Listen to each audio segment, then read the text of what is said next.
Support for the Washington Brawl Podcast is brought to you by our sponsor, Manscaped.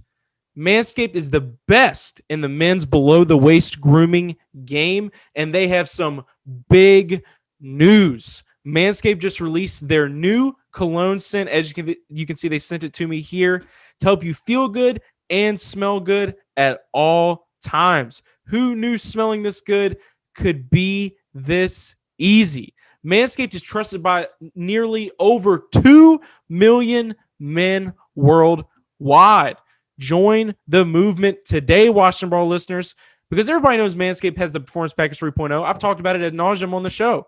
You got your Lawnmower 3.0 with skin-safe technology, avoids any nicks or snags, but you can complete the grooming game with the new refined cologne signature scent.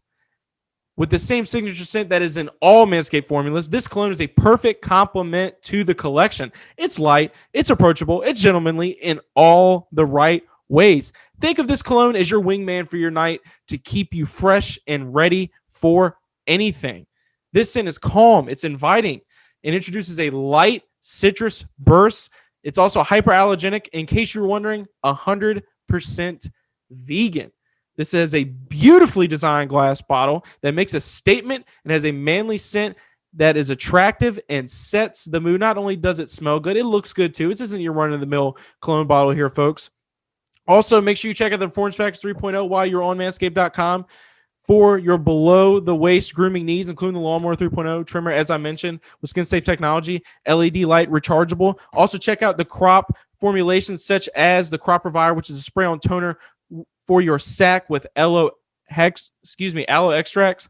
Also, the Crop Preserver, which is an anti-chafing ball deodorant for your sack to make sure your testes stay the besties. You can get all of these items, including the brand new Manscaped Refined Cologne, to complete your set at manscaped.com today using promo code BRAWL with this limited time offer with the Brawl Network to get 20% off plus free shipping. It is time to feel sexy again, Washington Brawl listeners.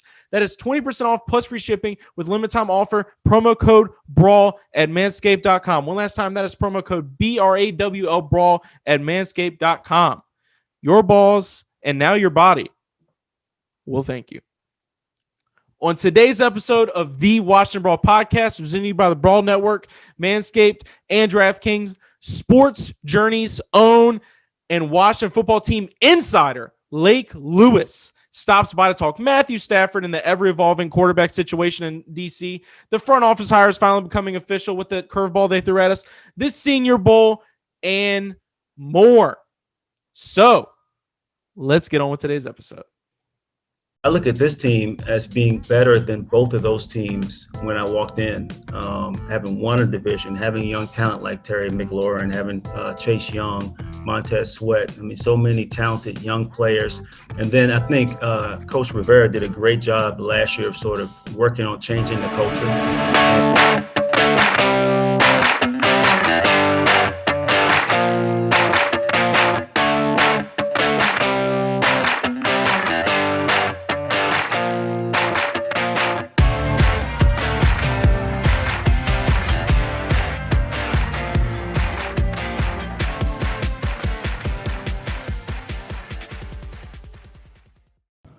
Welcome to the Washington Brawl Podcast, presented to you by the Brawl Network. I am your host, Parker Hamlin, and we are already in mid-season form, everybody. Merely a week left until the Super Bowl. Things here in Ashburn are mixing up. The Washington football team threw us a curveball last week when Martin Mayhew, not Martin Herney, was named the general manager of the Washington football team. With Mathew Stafford and Deshaun Watson now officially being on the move, is the Washington football team in play for these franchise signal callers?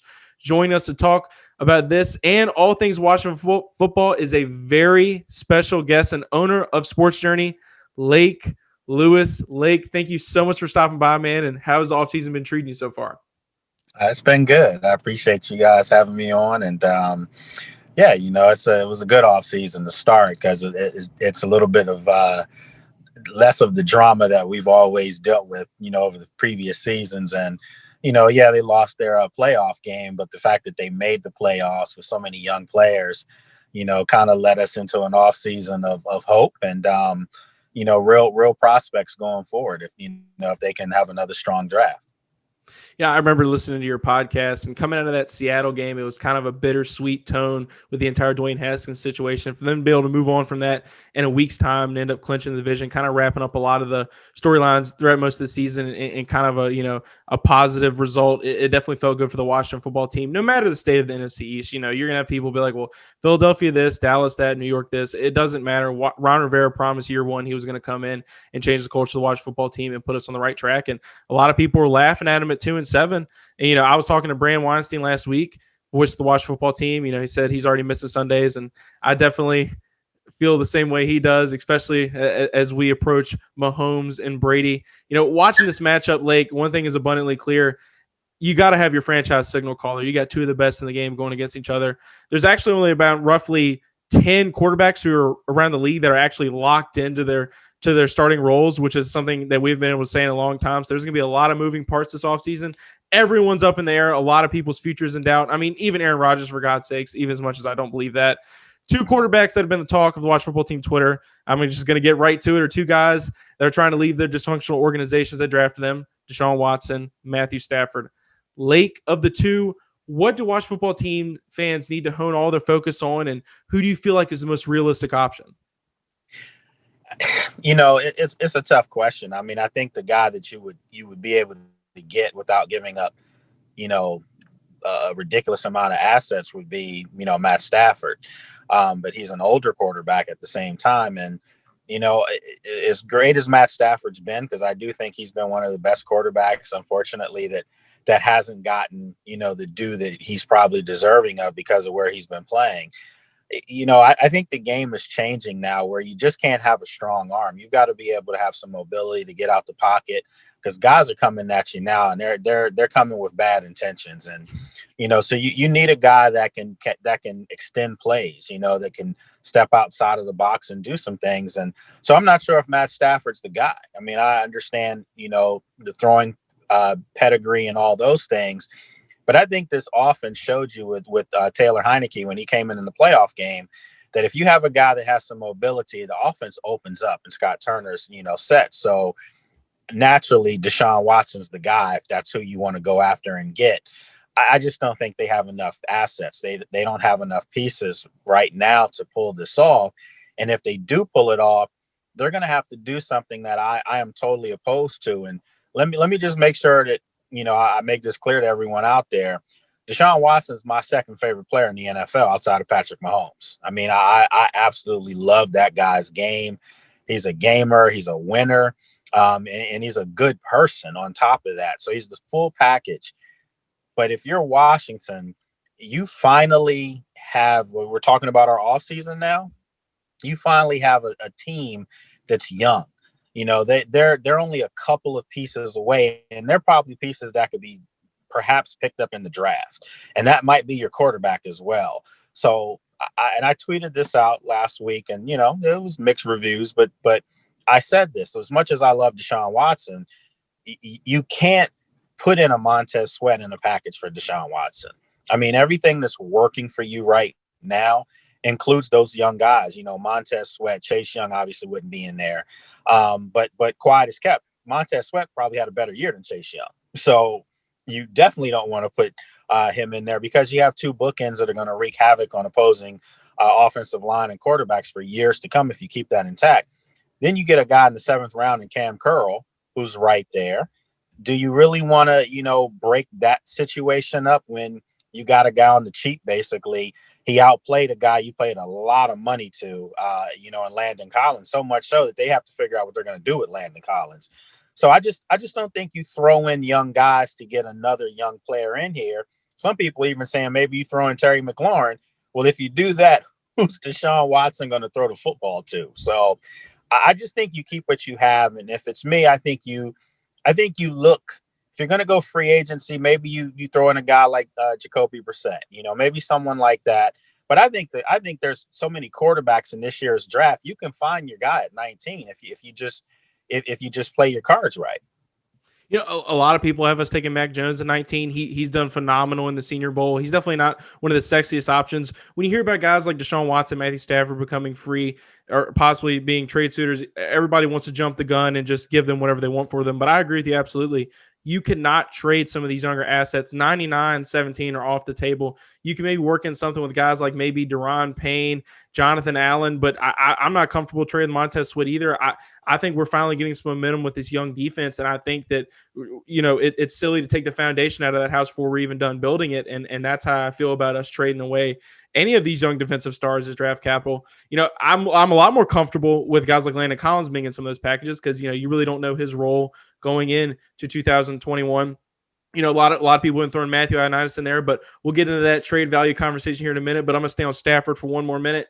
Stafford, is kind of the guy that I don't think anybody would have really anticipated going to ownership and requesting a trade like this. Not many people anticipated him having the gall to do that. He's been in Detroit for a very long time. He's been there through all the bad, Calvin Johnson walking out. He's been a very reliable quarterback in Detroit for a very long time, missing really no significant chunks of time until last season when some back issues came up, missing around close to 8 games. But outside of that, he's been pretty reliable, but he is entering his 30s. Do you think that the Washington football team is taking a risk trading for someone who's got some of these lingering injury woes that seem to be on the horizon?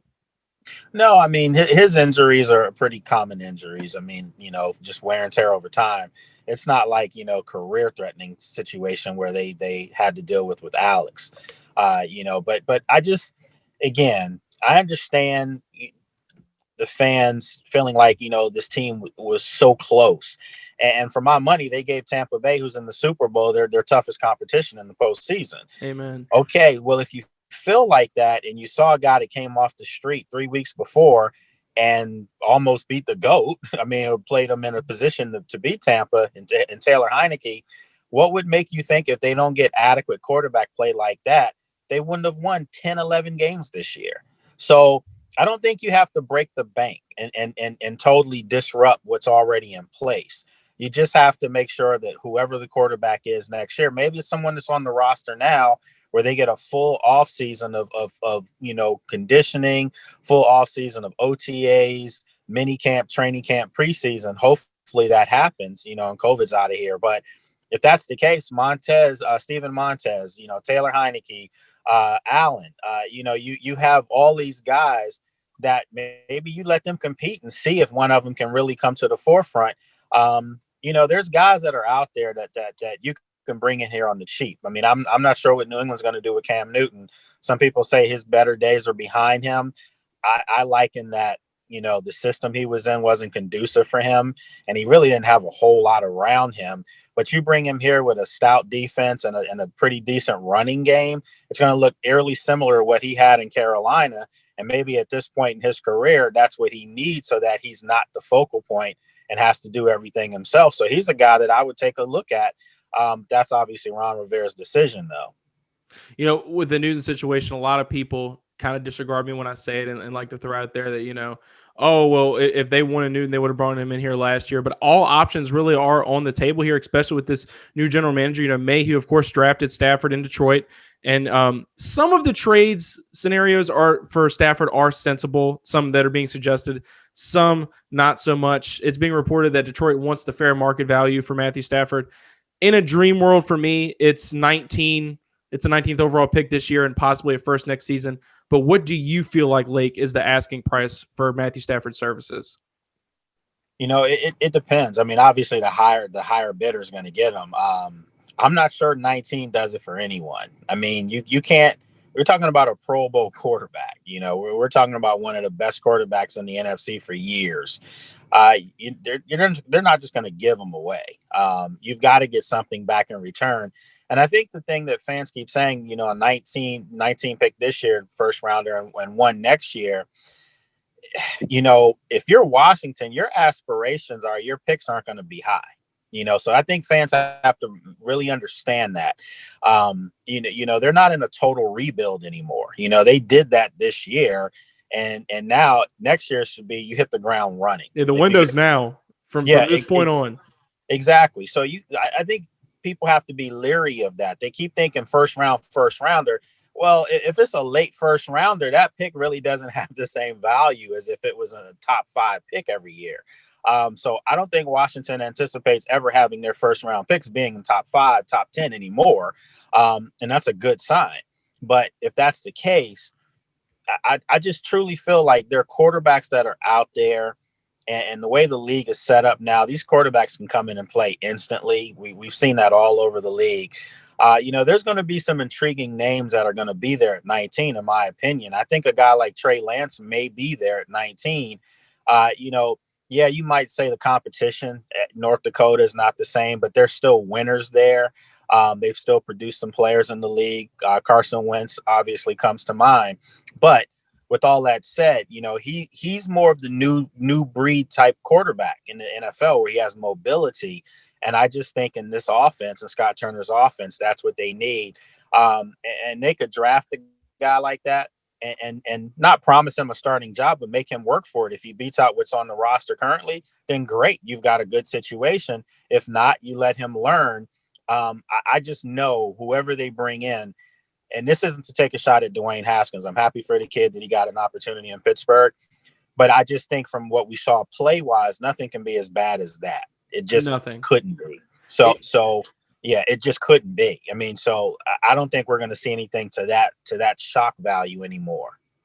To people that like to downplay that Dwayne Haskins situation, I was on a Pittsburgh Steelers podcast this last week, and I kind of explained to them the timeline, what you can expect from Dwayne. And I also know you were one of Dwayne's biggest supporters, man. But at the end of the day, what he did was absolutely inexcusable, and the level of ineptitude on the field was you just couldn't look past it. It's not something you forgive. It's not something you could forget. And just any improvement over that would be leaps and bounds for this offense, who, like you said, could use some mobility at the position, who, as we could see, with just even decent quarterback play from Taylor Heineke, this offense, its ceiling is extremely high. And, you're going to get what you pay for if you go after a guy like Stafford. I mean, he doubled the touchdowns of all Washington football team quarterbacks last season's combined. You got a lot of people that are going to be vying for his service. Indianapolis, San Francisco reportedly. So it's going to be interesting to see how Washington keeps up in those sweepstakes. You know how those jersey swaps go. They're going to be everywhere.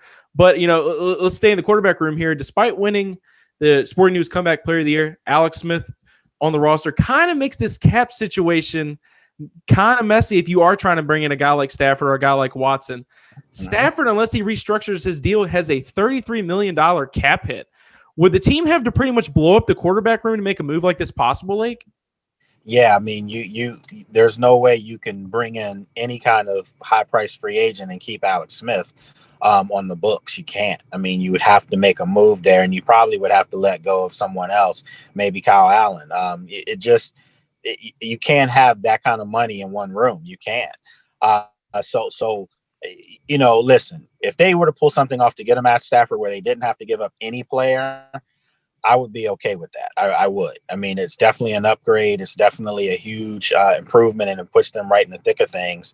You still got to get another receiver, though. You still have to get another threat on the outside that can really complement Terry McLaurin, or if not exceed Terry McLaurin. You need that. And I think that's another thing people have to remember. In Detroit, Matt Stafford had Galladay. Not Galladay, but Galloway. And I mean, I'm talking about this year. You have Marvin Galladay, all those guys. Yeah, Galladay, Jones. I mean, he had some weapons. So, he would need more here if he's going to come here. But I just think if you look at the true pictures that are out there, I mean, listen, a match made in heaven would be Matt Stafford going to Indianapolis. I think most people think that's probably what's going to end up happening. And it puts the Colts right there in the thick of things, too. So he's got to pick a situation where he feels like he can win and win big. Because at this point, I don't think he's looking for a team that's just going to make the playoffs. He's trying to win a Super Bowl at this point. And I don't know if Washington's going to be a team that people are going to say is Super Bowl contenders next year, not with that schedule that they have, but they definitely have proven that they're a playoff caliber football team. But that's already on the fringe because they got there 7-9 in a bad division. So an improvement for them next year would be 9-7, 10-6, which is a realistic wild card in a good division. In this division, it probably will win you the division again at 10-6. So. But is that a legitimate threat to win a Super Bowl? Probably not. So he's got to take all those things under consideration. I like how you said wherever he chooses to go, because as everybody knows, Deshaun Watson is full-blown James Hardening the Houston Texans right now. Oh, yeah. Ian Rappaport reported this morning that Deshaun Watson will more than likely get a chance to talk with teams and see what their future plans are before he is traded to wherever destination he decides to go to.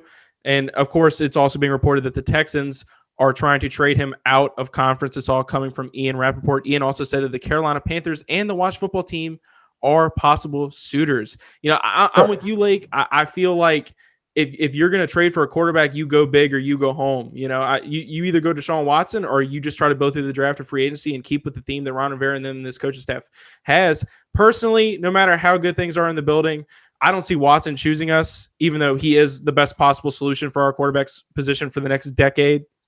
I agree wholeheartedly with you there. I think that, again, he wants to be in a situation where he can win and, compete at the highest of levels. And no disrespect to this team here, because they're on the upward trajectory, but to be thinking that they're going to be in in Vegas next year for the Super Bowl, that's high odds. It truly is, especially knowing that they're going to have a first place schedule next year. It's going to really be high odds. I think Deshaun Watson, if you ask me for my money, I said it the other day, I think he ends up in San Francisco, believe it or not. Yeah, and where there is smoke, there is fire, and there is plenty there with Deshaun Watson to San Francisco. But just how this situation really, truly is rare. How many quarterbacks do you see on the right side of 25 or of their 20s signing that huge contract, being the franchise guy, getting a chance to relocate? You don't really know how many more chances you're going to get to do something like this in his career, to basically pick where he goes and pick his next home, essentially. Houston's not going to make it easy on him, but, he is going to have a say in where he goes, because he's been very frustrated with not having a say there at their hiring process, them not even giving Eric Bieniemy a shot. No matter what was going to happen in Houston, it was never going to be good enough for Deshaun. And I think for Washington football team fans, of course, we want Deshaun Watson to wear burgundy and gold. That's the best case scenario for us. We haven't had a quarterback of that caliber in a very long time, but They've never had a quarterback of that in their history. I don't care what name you give me. No one's had that kind of production by the time they were 25. No way. No way. I mean, he really is that special, and I don't really think any asking price is too much for a player of that caliber. And, I say 99 and 17 are off the table, and then you've got those other people that like to say, well, who's going to get you a Super Bowl first? Deshaun and no Chase Young, or Chase Young and no Deshaun? It's certainly a tough argument to have, but Ron Rivera and this coach staff have a good thing going, and you don't need to seize that and have a knee-jerk reaction by going out and trying to get a guy like Mathew Stafford, who you don't really know. Don't get me wrong, I will be absolutely thrilled if he shows up and he is our quarterback going into the season, because it's it's eons above what we're used to under center. Maybe the only thing I can compare it to is when we traded for Alex Smith from Kansas City. And their statistics are pretty much mirror-like looking beside each other. That trade would be very similar in essence. Like I said, I just don't see Watson wanting to come to Washington. We are better nationally perceived around the country than we have been in recent years. But this coaching staff, this organization, this front office still has a very long way to go. And Lake, I got to kick the can on this. After Green Bay's loss to the Tampa Bay Buccaneers, Aaron Rodgers says that his future with Green Bay is uncertain. There are people reporting that Derek Carr isn't exactly locked in Las Vegas. Give me one guy, Lake. Who is your dark horse to be under center for the Washington football team in 2021? You're going to think I'm crazy. I'm going to say Cam Newton. I love it. I love it. Yeah, I'm going to say Cam Newton, because I think you can get him cheap.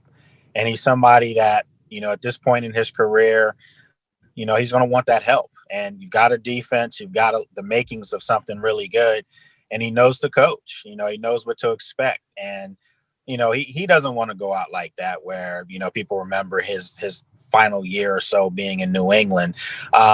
He's only 33 years old too, so it's not like he's super old. I mean, we see other quarterbacks playing at high levels. What makes you think that he can't do it anymore? If he goes back to something he's familiar with, perhaps he could. It just depends on if Scott Turner and Ron Rivera and Mayhew and company want to bring him in here. But if not Cam, I'm going to say Jacoby Brissett. I kind of think he got a raw deal in Indy, to be honest. Absolutely. Absolutely. I know Phillip Rivers was a bigger name, but he didn't make me feel like, they were going to be a much better football team than what Brissett gave them. And, I think he's a guy that could come here and be a filler for a year or two, even if they were to draft a quarterback, just to get that guy comfortable, unless the guy just flat out balled out and beat everyone out. So I would throw him in there as a dark horse as well. Whoever they decide to go with under center, Rivera in this front office now have an absurd amount of seasons of combined experience in that front office with Mayhew and Hurney. Jason Wright said that we're in good hands. I saw you saying that you remembered Mayhew and Darryl Green being the starting cornerback duo in Washington's last Super Bowl. As someone who's been covering the league a lot longer than I've actually probably been a fan of the team, what is the overall perception of Mayhew and Hurney around the league, and do you consider bringing these two into that front office a good move? In your personal opinion. Well, I'll be honest. I wasn't a big fan of Ron hiring Hurney to be the GM. I just wasn't. Sometimes I like when you mix it up and you step out of pocket and everything you're familiar with, you don't always do it, because at the end of the day, Hurney didn't surround, Cam Newton with a whole lot of talent on the offense in Carolina. He just didn't. You got to call it like it is. But, he did some good things, cap-wise and stuff like that. So, he's definitely an asset, and he's got experience, great experience. And, he's comfortable. Ron Rivera's comfortable with him. So I don't have a problem with that. But, for them to do an about-face and hire Martin Mayhew, that was huge. It was huge on a lot of levels. Blindsided everybody. It did. And I'm let's just say I know that they were going with Hurney at one point. But I think they actually listened to the fan base, and the fan base wasn't happy about that potential move. So you go out and you get Martin Mayhew, and you can keep your guy in tow as well, and Hurney. Well, that's a coup now, because you have guys with great years of experience. They've had some success. You can't take that away from them either. They've had some failures too. Mayhew in Detroit, wasn't necessarily the best run, but Detroit was a train wreck, and they still are.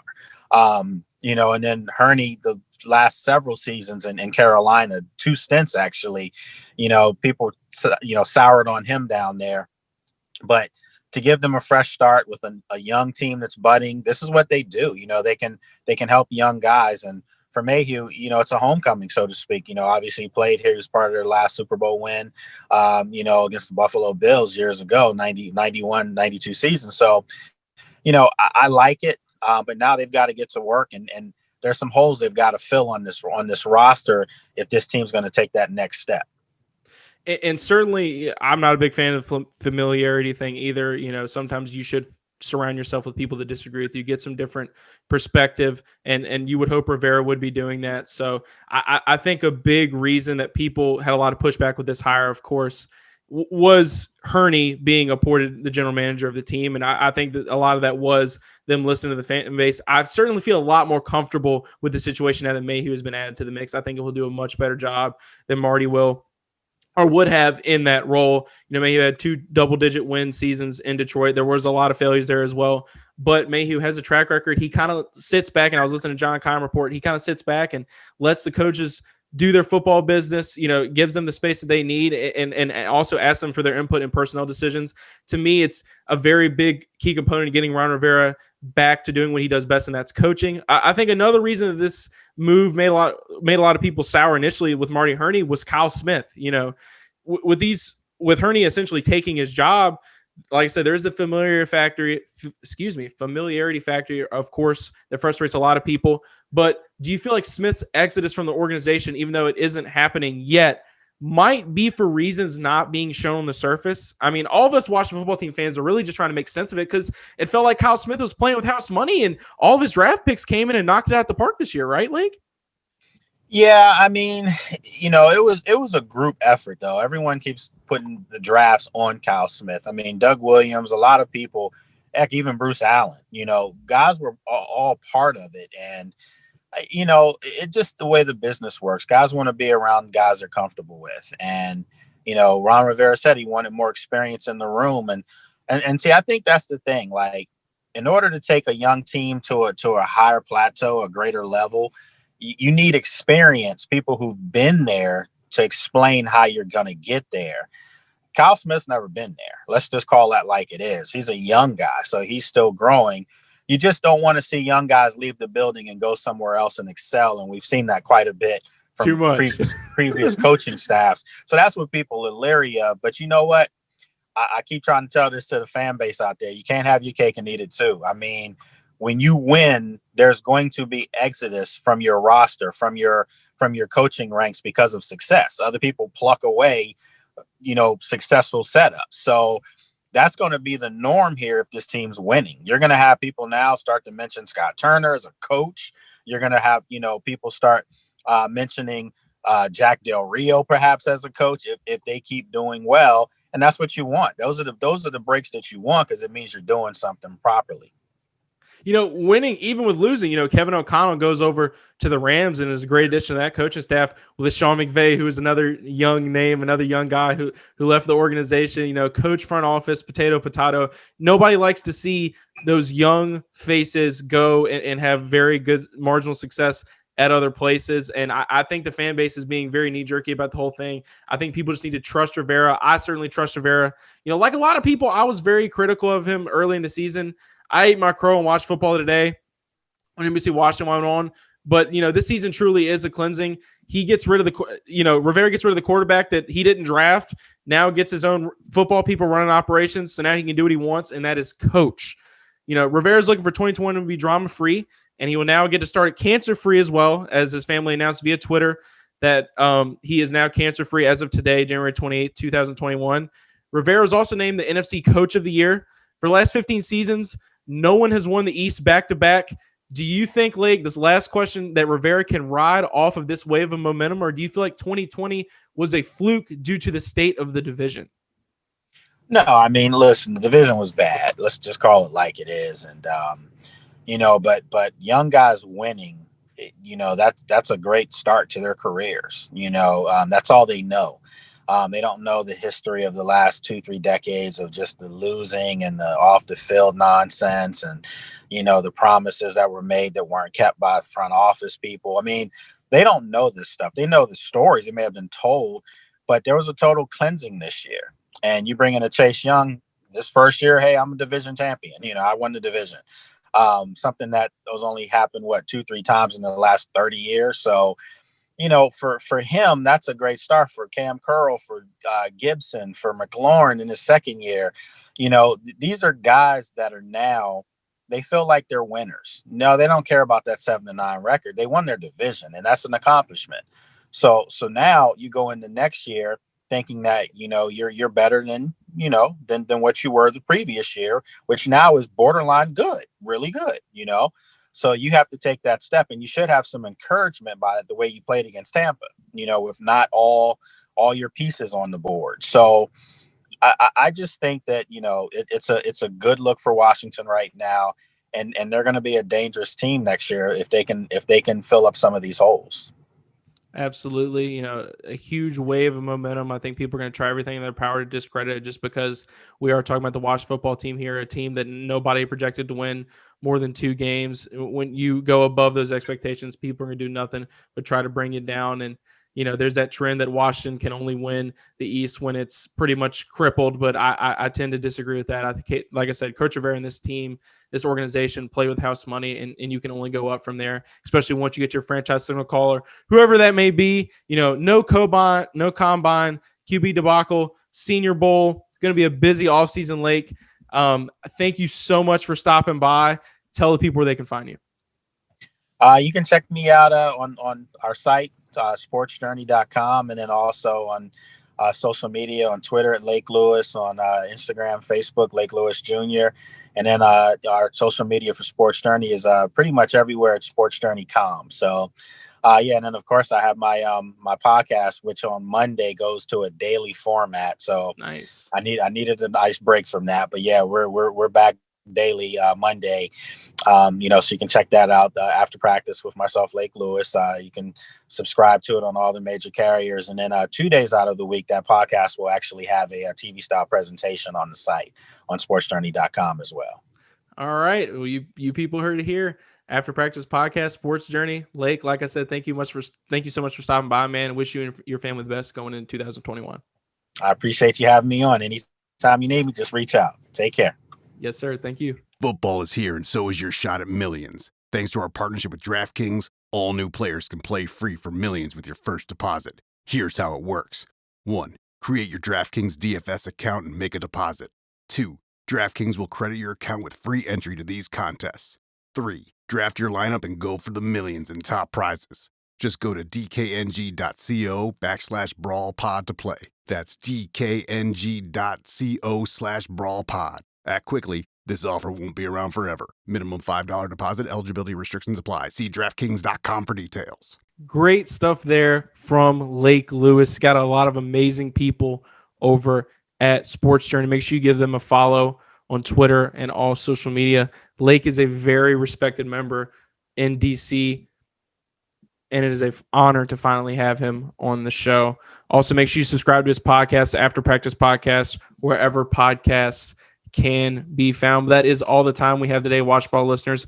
But due to our partnership with DraftKings, as you just heard, I'm here to remind you that it is still the NFL playoffs going into Super Bowl week. So make sure you seize the moment and go over to DraftKings.com and play free for the $1 million top prize at DraftKings.com/Brawl Millie. There will be opportunities for players at the $1 million top prize for each round of the playoffs. That's all the way up until the Super Bowl this week. So this is your last chance to play. New players who make a first-time deposit will receive a free ticket for entry into one of these millionaire contests. You can also double your money with another Brawl Network exclusive offer at DraftKings.com/Brawl Double. So that's at DraftKings.com/Brawl Millie. And now at DraftKings.com/Brawl Double. Also, you can bet $1 to win 100 with the offer at DraftKings.com/14100. Take advantage of the $1,000 deposit bonus at DraftKings.com/Brawl 1K. So like I said, that's DraftKings.com/Brawl Millie for the $1 million top prize. That's DraftKings.com/Brawl Double to double your money.